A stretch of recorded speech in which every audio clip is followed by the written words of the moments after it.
Thankfully, we have all three, because I think it's pretty clear that in the US, we have a shortage of mental health providers, generally speaking. And so having three, at least three levels of providers is very helpful. So a psychologist specializes in the study of behaviors and mental processes, and they often will talk to people about how they interact with their environment as well as other people, and they help understand and handle different life problems and health issues, mental health issues. They diagnose and treat mental disorders as well as learning disabilities, as well as behavioral problems. And they often can do psychotherapy or talk therapy. That's often what they are known for, not only in an individual setting, but sometimes in a family setting or in a group setting.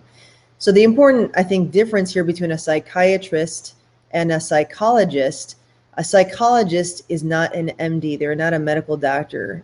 They require an undergraduate major, a master's, and then they get a doctorate or a PhD often, or phys sci, they call it, in psychology.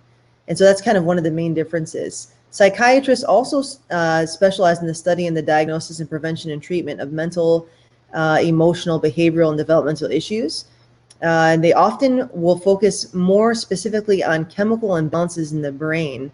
So it's a lot of medical treatments that go along with being a psychiatrist. And oftentimes they will partner with psychologists, but they are medical doctors, and they may often partner with psychologists for counseling.